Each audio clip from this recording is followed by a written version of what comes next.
রজব মাসে শবে মেরাজ নামে একটা রাত উদযাপন করা হয়, এটা শরীয়ী ভিত্তিক কতটুকু? আবুল কালাম আপনি লিখেছেন শবে মেরাজের দিনে রোজা রাখা যাবে কিনা।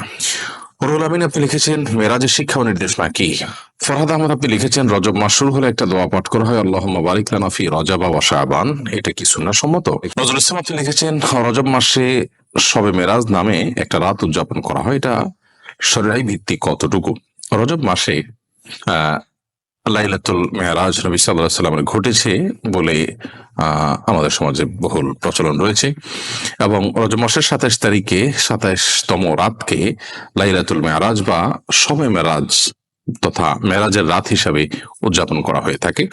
মূলত নবী করিম সাল্লাল্লাহু আলাইহি ওয়াসাল্লাম মেরাজ হয়েছে, ইসরা হয়েছে, এগুলো সত্য শুধু নয়, মহাসত্য। এবং এই মর্মে কোরআন কারিমেতে সূরা ইসরা বনী ইসরাঈলের শুরুতে আল্লাহ তাআলা ১৫ নম্বর পারা শুরুতে ইসরা সম্পর্কে আল্লাহ বলেছেন রাত্রি কারণ ভ্রমণ আল্লাহ তাআলা করিয়েছেন তাকে অলৌকিক ভাবে। আবার মেরাজের বিষয়ে নবী সাল্লাল্লাহু আলাইহি ওয়াসাল্লাম বহু হাদিস বর্ণিত হয়েছে যে আল্লাহ তাআলা তাকে ঊর্ধ্ব জগতে উঠে নিয়ে গেছেন এবং আল্লাহ তার সাথে সাক্ষাৎ হয়েছে, জান্নাত জাহান্নাম তিনি অবলোকন করেছেন, সিদরাতুল মুনতাহায় গিয়েছেন এবং বিভিন্ন নবীদের সাথে আসমানে রাসূলদের সাথে সাক্ষাৎ হয়েছে। এই বিষয়গুলো তো সুপ্রমাণিত এবং এগুলোকে অস্বীকার করবার, অবিশ্বাস করবার সুযোগ নেই। কিন্তু মেরাজ রজব মাসেই হয়েছে এমনটি সুনিশ্চিত নয়, বরং বেশিরভাগ ইতিহাসবিদদের মতে মেরাজের মাসটি ভিন্ন। অনেকে এটাকে রবিউল আউয়াল মাসে বলেছেন, অনেকে অন্যান্য মাসের কথা বলেছেন, রজব মাসের কথাও কোনো কোনো ইতিহাসবিদরা বলেছেন। কিন্তু 27তম তারিখেই রজবের মেরাজ হয়েছে, এটাকে চূড়ান্তভাবে যেভাবে আমাদের সমাজে বলা হয়ে থাকে আসলে এভাবে এমনটি প্রমাণিত নয়। বিধায় রজব মাসের এই 27তম রাতকে মেরাজের রাত হিসাবে উদযাপন করা, প্রথমত এই রাত্রিতে মেরাজ হয়েছে সেটিরই কোনো আপনার নিশ্চিত কোনো তথ্য নেই।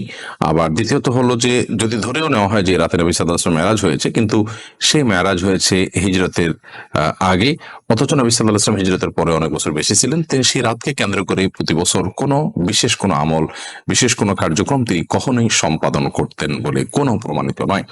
যার কারণে একজন ইমানদার এই রজব মাস উদযাপনের নামে 27তম রজনীতে রাত জেগে ইবাদত করা বা এটাকে কেন্দ্র করে কোনো বিশেষ কর্মসূচি পালন করা, এটি কোরআন বা হাদিস দ্বারা সমর্থিত নয় এবং নির্দেশিত নয়।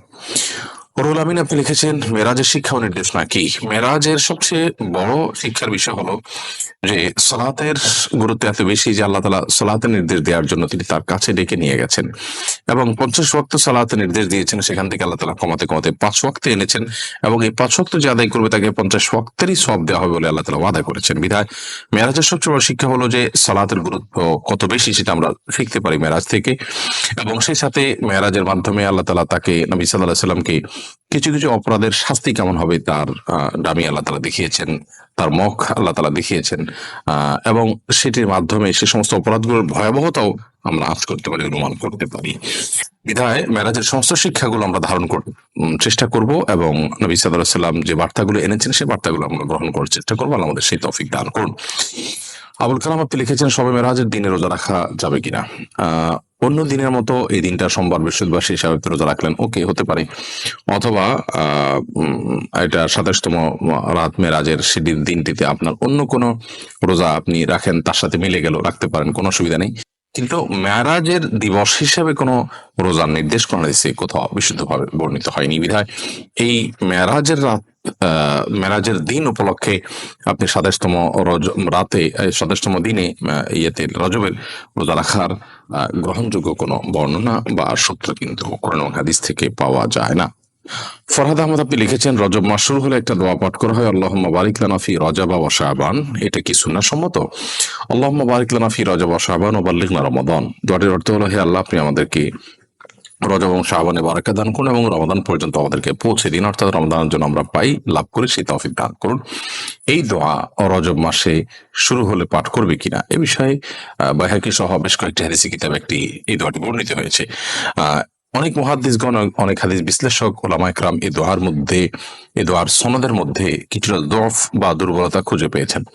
তাদের মতে এটি বিশুদ্ধতার মানদণ্ডে উত্তীর্ণ নয়, তবে দোয়াটির মর্ম এবং কথা বেশ চমৎকার এবং সুন্দর। সাধারণত যে কোনো ইমানদারি রমজানের জন্য অপেক্ষমান থাকবে, আল্লাহ তাআলার কাছে রমজান যেন প্রাপ্তি নসিব হয় সেজন্য দোয়া করবেন। বিশেষত আমাদের পূর্বসূরি সালাফ যারা ছিলেন তারা 6 মাস আগে থেকে, রমাদানের 6 মাস আগে থেকে তারা দোয়া করতে থাকতেন যেন আল্লাহ তাআলা তাদেরকে রমাদান পর্যন্ত হায়াত দেন এবং রমাদান পাওয়ার জন্য তৌফিক দান করেন। সেই জায়গা থেকে আমরা আল্লাহ তাআলার কাছে দোয়া এমনিতেই বেশি বেশি করে করতে পারি, রমাদান যেন আমাদের লাভ হয় সেজন্য। প্যারাডক্সিক্যাল জিনাত আইডি থেকে আপনি লিখেছেন, আমার জামাই বলে সিগারেট খাওয়া গুরুতর গুনাহ নয়, শুধু মাকরু। এ ব্যাপারে আপনি কিছু বলুন, আপনার আলোচনা শুনে তাকে ধূমপান থেকে বিরত রাখার চেষ্টা করব। দেখুন, সিগারেট খাওয়া বা ধূমপান করা এটা এটা নিষিদ্ধ। আমাদের দেশের ওলামা ইকরাম মাকরুহ বলেন, কিন্তু আরব ওলামা ইকরাম এটাকে হারাম বলেন। এরাবিন স্কলাররা তাকে এটাকে হারাম বলেন। এর অন্যতম কারণ হলো যে এটি মানুষের জন্য ক্ষতিকর। আল্লাহ বলেছেন, লা তুলকু বিয়াইদিকুম ইলা তাহলুকা, তোমরা নিজেদেরকে ধ্বংসের দিকে ঠেলে দিও না। অতএব নিজেকে ক্ষতির মুখে ঠেলে দেওয়া, নিজেকে বিপদের মুখে ঠেলে দেওয়া, নিরেট ক্ষতি যেটাতে, এরকম কিছু গ্রহণ করানোর জন্য গুনাহের কথা। তাছাড়া ধোঁয়া এটা কোনো পান করার বস্তু নয়, বরং এটি জাহান্নামীদের শাস্তি দেওয়ার একটা মাধ্যম। এটা দিয়ে জাহান্নামীদেরকে শাস্তি দেওয়া হবে, বিধায় এটাকে উপভোগ করা বা এটাকে ইচ্ছাকৃত ভাবে আপনার এটাকে পানীয় বানানো, সেই সাথে এটার কারণে মুখে প্রচন্ড রকমের দুর্গন্ধ হয় ইত্যাদি নানা কারণে আরব ওলামায়ে এটাকে হারাম বলেন। আর মাকরুহ যে বলা হয়, এর মাকরুহ মানে এই না যে এটা করা যাবে, না করা উত্তম, ব্যাপারটা এরকম না। এটা করাটা গুনাহ, মাকরুহ মানেও গুনাহ। হয়তো যারা মাকরুহ বলেছেন সে সমস্ত ওলামায়ে কেরামের মতে এটি কাবিরা গুনাহ নয়, কিন্তু এটাও গুনাহ, এটাও এর কারণে আপনার আমলনামাতে গুনাহ লেখা হবে। তাছাড়া কিছু কিছু গুনাহ আছে, কিছু কিছু পাপ আছে যে পাপের বহুমুখী ক্ষতি আছে। নবী সাল্লাল্লাহু আলাইহি ওয়াসাল্লাম বলেছেন, তাতাআযাল মালাইকাতু বিমা ইয়াতাআযা বিহি বনু আদম, মানুষরা যে সমস্ত কিছু কারণে কষ্ট পায়, ফেরেশতারা সেসব বিষয়ের কারণে কষ্ট পায়। বিধায় আপনি যখন এই ধূমপান করবেন, আপনার মুখে দুর্গন্ধ হবে, এর কারণে ফেরেশতারা কিন্তু কষ্ট পায়। আপনি মসজিদে যান অথবা যেখানে যান, ফেরেশতা সর্বত্র থাকে। এর বহুবিধ ক্ষতি আছে, বিধায় একজন ইমানদার তার রুচি আরো সুন্দর, আরো উন্নত হওয়ার কথা। আল্লাহ তাআলা আমাদেরকে এই গুনাহ থেকে বেঁচে থাকার তৌফিক দান করুন। সারিয়া বাপ্পি আপনি আইডি থেকে লিখেছেন, আমার এক বন্ধু সিগারেট খায়, সে বলে অজু করে সিগারেট খেলে অজু ভাঙে না, তার এ দাবি কি সঠিক? দেখুন, অজু করে সিগারেট পান করলে, ধূমপান করলে অজু ভাঙে না, এটা তো মোটা দাগে ঠিক আছে যে অজু করেছেন, আপনি অজু করার পর ধূমপান করেছেন, তাহলে সেক্ষেত্রে আপনার অজু ভাঙবে না। কিন্তু আপনার মনে রাখা উচিত যে আপনি যদি ধূমপান করেন তাহলে সেক্ষেত্রে অজু ভাঙার চাইতে বড় কিছু আপনার ভেঙে যাবে। অজু ভাঙাটা তো গুনাহের ব্যাপার না, অজু ভাঙাতে কোনো গুনাহ হয় না। অজু ভাঙা তো একটা স্বাভাবিক প্রক্রিয়া, কারোর পেশাব মলমূত্র ত্যাগের কারণে তিনি অজু ভঙ্গ হয়ে গেছে, এর কারণে কোনো গুনাহ হবে না, তিনি আবার অজু করে ফেলবেন। কিন্তু আপনি যখন ধূমপান করবেন তখন আপনার তাকওয়া ভেঙে যাবে, আপনার গুনাহ হবে, যার কারণে সেটার কারণে আপনার শাস্তির মুখোমুখি হবে। অজু ভাঙার কারণে শাস্তির মুখোমুখি হতে হবে না, বিধায় ধূমপান করলে অজু ভাঙবে না, এটা ঠিক, কিন্তু তার চাইতে বড় কিছু ভেঙে যাবে, অর্থাৎ আপনার নেক আমল ভেঙে যাবে। বিধায় একজন ইমানদার সেটিকে ঠুনকো ভাবে দেখার কোনো কারণ নেই। অজু ভাঙবে না বলে, অজু ভাঙবে না বলে এটাকে ঠুনকো ভাবে না দেখে, বরং এটার আরো যে ভয়াবহ দিক আছে সেটা আমাদের খেয়াল রাখা উচিত। তবে হ্যাঁ, এটা ঠিক যে ধূমপান করার পর মুখে যে দুর্গন্ধ হয়, আপনি সালাত আদায় করার জন্য সেই দুর্গন্ধ দূর করে তারপরে আপনি মসজিদে যাবেন এবং সালাত আদায় করবেন, যাতে করে ফেরেশতাদের কষ্টের কারণ না হয়, সেটি খেয়াল করতে হবে। এমনি মোরসালিন মিয়া আপনি লিখেছেন, রজব মাসে আমরা কি কি আমল করতে পারি? রজব মাস শুরু হয়ে গেছে। রজব মাস সম্মানিত 4 মাসের একটি। কোরআনে কারিমে আল্লাহ তাআলা সূরা তওবায় 12 মাসের, চন্দ্র বছরের 12 মাসের 4টি মাসকে আল্লাহর কাছে সম্মানিত মাস হিসেবে ঘোষণা করেছেন। নবী সাল্লাল্লাহু আলাইহি ওয়াসাল্লাম সেগুলো ব্যাখ্যা করেছেন যে 3টি ধারাবাহিক, জিলকদ, জিলহজ, মুহররম, আর চতুর্থ মাসটি হলো এই মাসটি, যেটি রজব, অর্থাৎ রমাদানের আগের মাসের আগের মাসটি। তো এই মাস শুরু হয়েছে, সম্মানিত মাস শুরু হয়েছে, এ কথা মাথায় থাকা যে এটা সম্মানিত মাস চলছে, এটা হলো এই মাসের একটা গুরুত্বপূর্ণ দিক, যে আমি এ মাসের সম্মানিত যে যাচ্ছে সেটা আমার মাথায় রাখলাম। আওকর জাসাস আহকামুল কোরআনে লিখেছেন যে এই মাসে রুটিন যে আমলগুলো আছে, ফরজ আমলগুলো, 5 ওয়াক্ত নামাজ, অন্যান্য বিষয়গুলো আছে, সেগুলো বিশেষ গুরুত্বের সাথে করলে আল্লাহ তাআলা অন্য মাসে সেগুলো আরো ভালোভাবে করার তৌফিক দিবেন।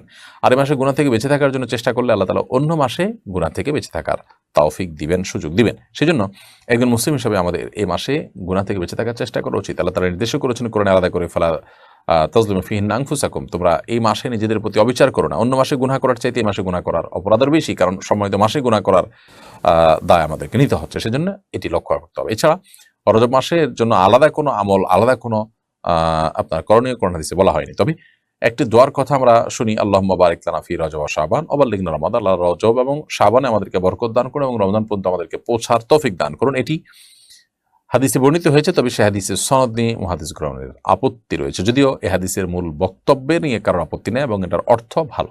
মৌলিকভাবে সে অর্থটা যে কোনো সময় আল্লাহ তাআলার কাছে এরকম দোয়া নিবেদন করা যেতে পারে এবং এটা ভালো এবং প্রশংসনীয়। বাট এই দোয়াটা যে হাদিসে আছে যে রজব মাসে এটা করতেন নবী সাল্লাল্লাহু আলাইহি ওয়াসাল্লাম বা করতে উৎসাহিত করেছেন, সে বিষয়টি বিশুদ্ধ হাদিস দ্বারা প্রমাণিত নয়।